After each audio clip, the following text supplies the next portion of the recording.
The journey of the entire Marvel Cinematic Universe started with the journey of Tony Stark.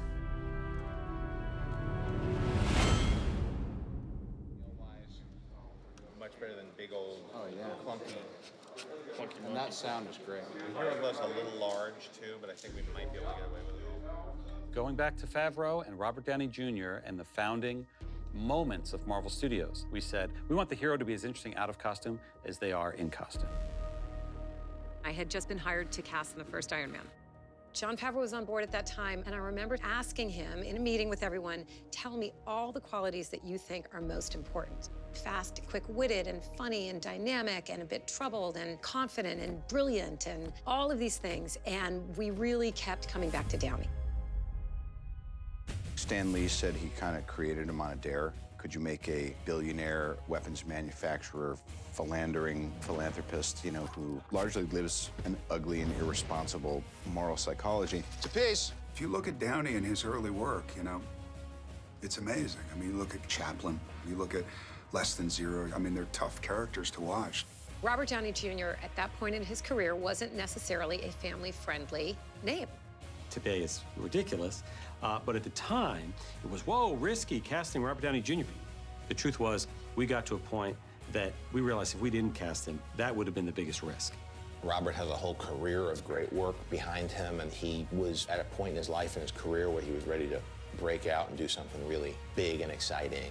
John was in love with the idea of Downey playing the part, and we all felt so sure about him on a creative level. Because he wasn't instantly a slam dunk approval, I suggested we have screen tests.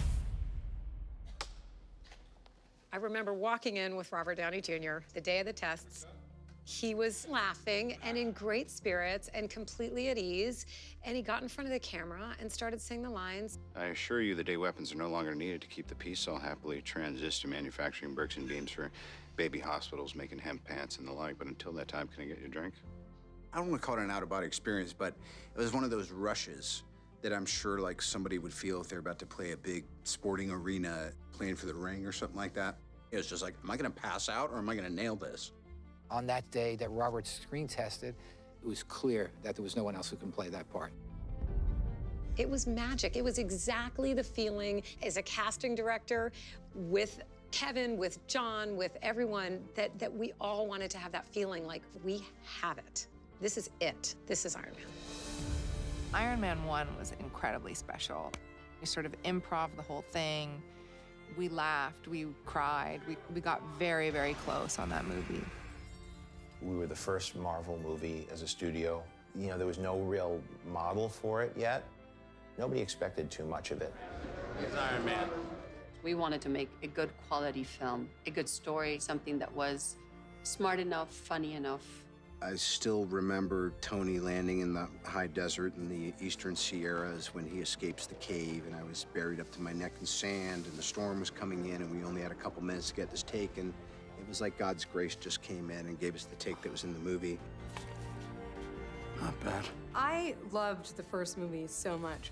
I was just so carried away by the story. It was funny, it was clever, it was witty. Let's face it, this is not the worst thing you've caught me doing. By casting Robert Downey Jr., they were intent on breaking the tradition and mold of these types of movies.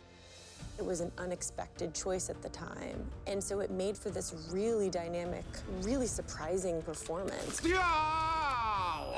Is that so hard?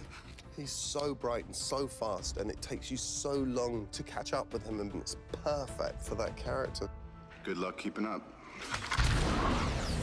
I think most of us have been pretty vocal about what he started, and without him, none of us would be in this position. He really is the patriarch.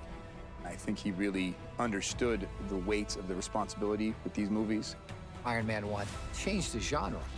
And I think the casting of Robert Downey signaled to the world that we are serious about our characters and we really respect them in a way that we're going to hire the best actors possible.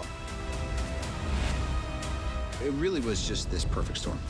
I had hypnotized myself into such a state of confidence that I was certain that everything we were doing worked. And the rest is history. I am Iron Man.